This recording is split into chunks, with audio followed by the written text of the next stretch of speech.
Dasar-dasar manajemen. Bab 2. Kepribadian, sikap, dan perilaku kerja.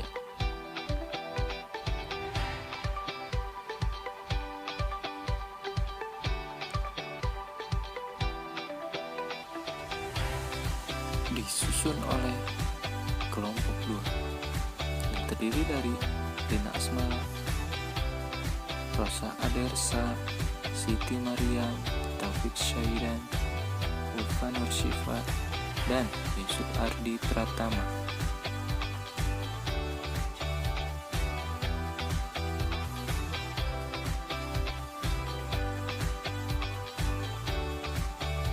Satu. Pengenalan bab. Keuntungan. 1. Memahami pesan kepribadian dan nilai dalam menentukan perilaku kerja. 2. Menjelaskan proses dan persepsi dan bagaimana hal itu mempengaruhi perilaku kerja. 3. Mengidentifikasi sikap kerja utama yang mempengaruhi perilaku kerja. 4. Mendefinisikan konsep person, organization, fit, dan bagaimana itu mempengaruhi perilaku kerja. 5. Menyebutkan perilaku utama yang penting untuk kinerja organisasi. 6. Mengembangkan keterampilan sikap positif. Kerangka kerja. 1. Perencanaan, visi dan misi, menyusun strategi dan tujuan dan sasaran. 2. Pengorganisasian, desain organisasi, budaya, dan jaringan sosial. 3. Terkemuka, kepemimpinan, pengambilan keputusan, komunikasi, kelompok atau tim, dan motivasi. 4. Pengendalikan sistem atau proses, strategi sumber daya manusia. Kepribadian dan nilai. Tujuan pembelajaran terdiri dari mengidentifikasi ciri-ciri kepribadian utama yang relevan dengan perilaku organisasi, menjelaskan potensi dari tes kepribadian, menguraikan hubungan antara kepribadian dan perilaku kerja, memahami apa itu nilai, dan menguraikan hubungan antara nilai dan perilaku kerja. 5 ciri kepribadian besar. 1. Keterbukaan. Ingin tahu, orisinil, intelektual, kreatif, dan terbuka terhadap ide-ide baru. 2. Kesadaran. Terorganisir, sistematis, tepat waktu, berorientasi pada prestasi, dan dapat diandalkan. 3. Ekstraversi. Ramah, banyak bicara, mudah bergaul, dan menikmati berada dalam situasi sosial. 4. Keramahan. Ramah, toleran, peka, percaya, baik hati, dan hangat. 5. Neurotisme. Mudah cemas, mudah tersinggung, emosional, dan murung. Potensi. Tes kepribadian.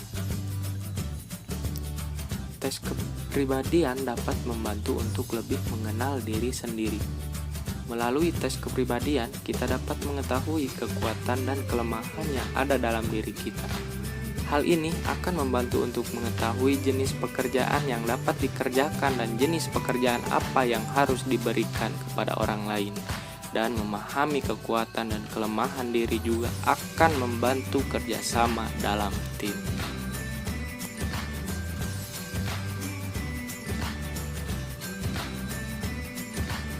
Hubungan antara kepribadian dan perilaku kerja. Sebagai contoh, memiliki kepribadian yang suka bergaul dapat mendorong orang untuk bergaul. Carilah teman dan carilah situasi sosial. Ini tidak berarti bahwa kepribadian mereka akan segera mempengaruhi perilaku kerja mereka. Di tempat kerja, kami memiliki pekerjaan dan peran yang harus dilakukan. Oleh karena itu, perilaku kita mungkin lebih kuat dipengaruhi oleh apa yang diharapkan dari kita, sebagai lawan untuk bagaimana kita ingin berperilaku. terutama dalam pekerjaan yang melibatkan banyak otonomi atau kebebasan. Kepribadian cenderung mempunyai pengaruh yang kuat pada perilaku kerja. Sesuatu untuk dipertimbangkan ketika terlibat mengatur kegiatan seperti desain pekerjaan atau pengayaan.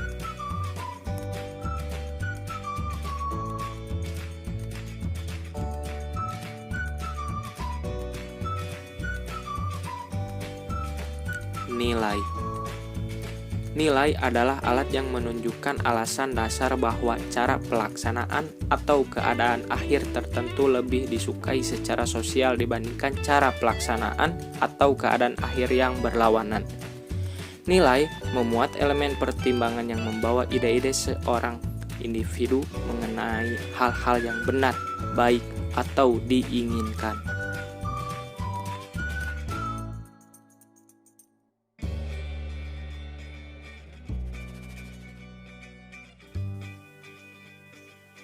Hubungan antara nilai dan perilaku kerja. Sikap karyawan yang baik ditunjukkan oleh semangat kerja karyawan. Semangat tersebut terpusat pada bagaimana perasaan karyawan di tempat kerja.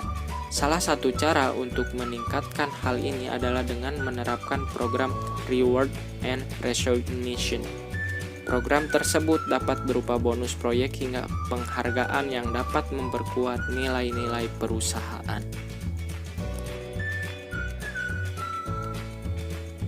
Materi ketiga, persepsi.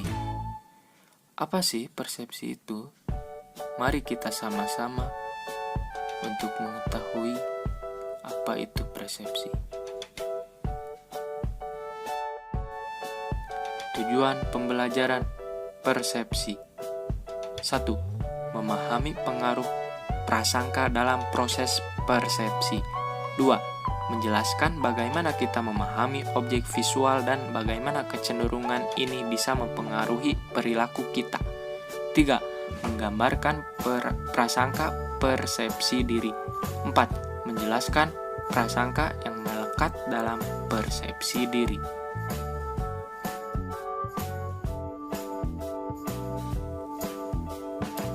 Proses persepsi menurut Miftah Toha. Stimulus atau rangsangan. Terjadi persepsi diawali ketika seseorang dihadapkan pada suatu stimulus atau rangsangan yang hadir dari lingkungannya. Registrasi. Dalam proses registrasi, suatu gejala yang nampak adalah mekanisme fisik yang berupa penginderaan yang syarat seseorang berpengaruh melalui alat indera yang dimilikinya. Interpretasi. Interpretasi merupakan suatu aspek kognitif dari persepsi yang sangat penting, yaitu proses memberikan arti kepada stimulus yang diterimanya.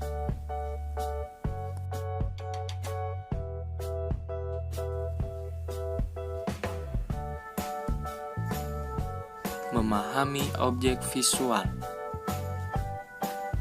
Kebanyakan orang melihat gambar ini dan melihat dua wajah atau piala. Tergantung mereka fokus warna mana, hitam atau putih. Persepsi visual kita seringkali bias karena kita tidak melihat objek dalam isolasi.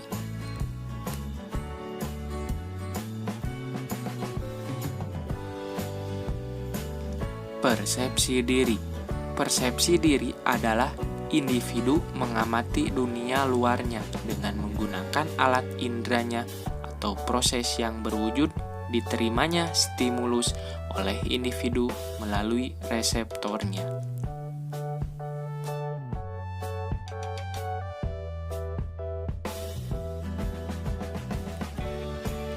Prasangka yang melekat dalam persepsi diri. Prasangka atau prejudice bisa terjadi terhadap orang, etnis, ras, gender, agama, partai, polisi, pejabat pemerintah, dan lain-lain. Memang bila berbicara mengenai prasangka, umumnya prasangka itu adalah sikap yang negatif terhadap objek sikap. Definisi yang dikemukakan oleh Myers secara jelas menunjukkan prasangka sebagai sifat negatif. Dari definisi Miesch ini dapat dipahami bila prasangka itu negatif karena keputusan atau penilaian individu atau kelompok yang berprasangka terhadap kelompok lain misalkan tidak didasari oleh suatu analisis yang cermat dan didukung oleh data, melainkan bersikap a priori. Hal ini bukan hanya tampak dari kata negatif, tetapi juga ada kata lain yang memperkuat, yaitu prejudgment dalam definisi Miesch ini. 4. Sikap kerja. Apa sih yang dimaksud sikap kerja? Mari kita telusuri bersama-sama.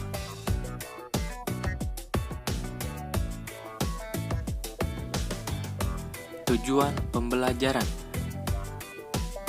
Sikap kerja. 1. Menentukan apa yang dimaksud dengan sikap kerja. 2. Mendefinisikan dan membedakan antara kepuasan kerja dan komitmen organisasi. 3. Menyebutkan beberapa faktor penting yang mempengaruhi kepuasan kerja.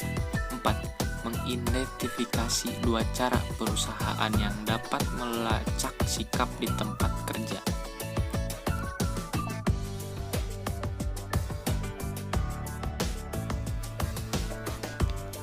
Sikap kerja. Sikap kerja adalah seperangkat evaluasi pekerjaan yang merupakan perasaan seseorang terhadap keyakinan tentang keterikatan pada pekerjaannya.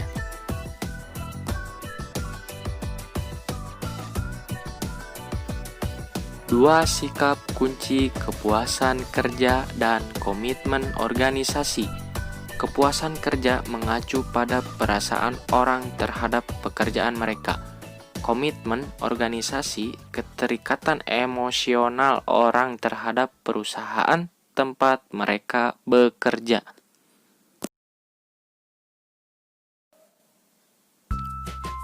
Faktor yang mempengaruhi kepuasan kerja. 1. Kepuasan untuk maju. 2. Keamanan kerja. 3. Gaji. 4. Perusahaan dan manajemen. 5. Pengawasan. 6. Faktor intrinsik dari pekerjaan. 7. Kondisi kerja. 8. Aspek sosial dalam pekerjaan. Mengidentifikasi 2 cara perusahaan yang dapat melacak sikap di tempat kerja. 1. Mengetahui insight karyawan melalui survei. Penting bagi perusahaan untuk membiarkan karyawan memiliki suara dan terlibat dalam langkah-langkah strategi perusahaan. Hal ini dilakukan untuk meningkatkan moral dan sikap pegawai. Ketika karyawan mereka pendapatannya didengar, perusahaan dapat membuktikan bahwa kesejahteraan karyawan lebih dari sekedar angka atau nilai pendapatan. 2. Memberikan karyawan reward dan recognition. Sikap karyawan yang baik ditunjukkan oleh semangat kerja karyawan. Semangat tersebut terpusat pada bagaimana perasaan karyawan di tempat kerja. Salah satu cara untuk meningkatkan hal ini adalah dengan menerapkan program reward and recognition. Program tersebut dapat berupa bonus proyek hingga penghargaan yang dapat memperkuat nilai-nilai perusahaan.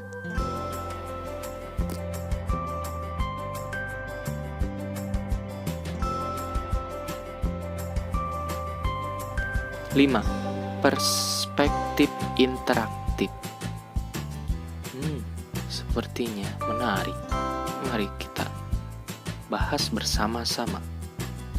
Tujuan pembelajaran: membedakan antara person organization dan person job fit, memahami person job fit dan perilaku kerja. Membedakan antara person organization dan person job fit. Person organization fit atau of fit secara umum didefinisikan sebagai kesesuaian antara nilai-nilai organisasi dengan nilai-nilai individu. Dalam melakukan perekrutan karyawan, perusahaan sering menggunakan pendekatan kesesuaian antara individu dengan pekerjaan yang ditawarkan atau person job fit.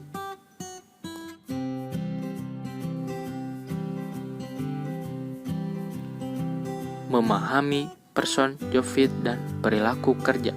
Person job fit didefinisikan sebagai kompatibilitas antara individu dan pekerjaan atau tugas yang mereka lakukan di tempat kerja. Perilaku kerja. Perilaku kerja adalah perilaku kerja karyawan, yaitu bagaimana orang-orang dalam lingkungan kerja dapat mengaktualisasikan dirinya melalui sikap dalam bekerja, termasuk di dalamnya semangat dan kegairahan kerja. Materi ke-6 membahas tentang perilaku kerja. Sebenarnya, apa sih perilaku kerja itu? Perilaku kerja sendiri adalah kemampuan kerja dan perilaku-perilaku di mana hal tersebut sangat penting di setiap pekerjaan dan situasi kerja.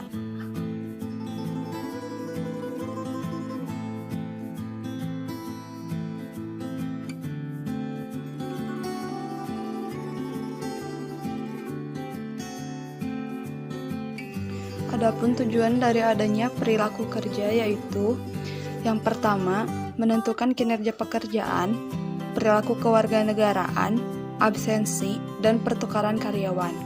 Yang kedua, menjelaskan faktor-faktor yang berkaitan dengan setiap jenis perilaku kerja. Dan yang ketiga, memahami mengapa orang berperilaku seperti yang mereka lakukan. Sekarang kita akan membahas tentang kinerja pekerjaan. Kinerja pekerjaan adalah tingkat keberhasilan yang dengannya seseorang mencapai tugas-tugas yang tercantum dalam deskripsi pekerjaan seseorang, atau disebut dengan kesanggupan seseorang, khususnya kesanggupan mental yang umum, yang menjadi penentu utama kinerja pekerjaan dalam banyak profesi.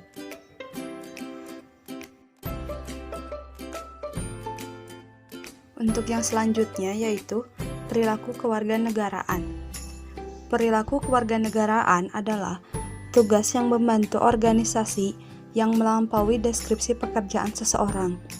Kinerja perilaku kewarganegaraan kurang fungsi dari kemampuan kita dan lebih motivasi. Cara kita diperlakukan di tempat kerja, kepribadian, sikap kerja, dan usia kita merupakan penentu utama kewarganegaraan.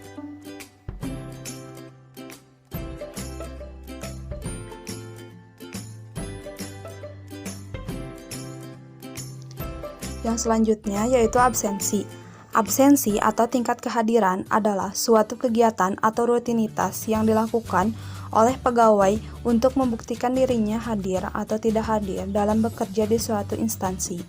Absensi ini berkaitan dengan penerapan disiplin yang ditentukan oleh masing-masing perusahaan atau institusi.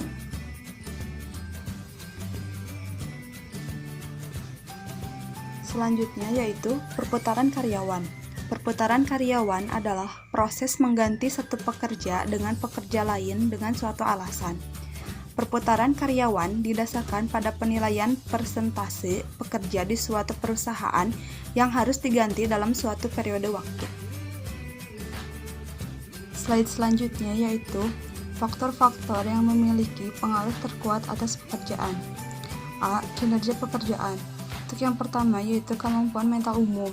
Yang kedua, keadilan organisasi dan hubungan interpersonal. Yang ketiga, stres. Yang keempat, sikap kerja yang positif. Dan yang kelima, kepribadian. B. Absensi. Yang pertama yaitu masalah kesehatan. Yang kedua, masalah keseimbangan kerja atau hidup. Yang ketiga, sikap kerja negatif. Dan yang keempat, karyawan yang lebih muda. C. Kewarganegaraan. Yang pertama, keadilan organisasi dan hubungan interpersonal. Yang kedua, kepribadian. Dan yang ketiga, sikap kerja yang positif. Yang keempat, karyawan yang lebih tua. Perputaran karyawan. Yang pertama, memiliki kinerja yang rendah. Yang kedua, sikap kerja yang negatif. Yang ketiga, menekankan. Yang keempat, kepribadian. Dan yang kelima adalah karyawan lebih muda dan masa kerja lebih pendek. Baik, untuk materi ketujuh, mengembangkan keterampilan sikap positif. Seperti apa sih sikap positif tersebut?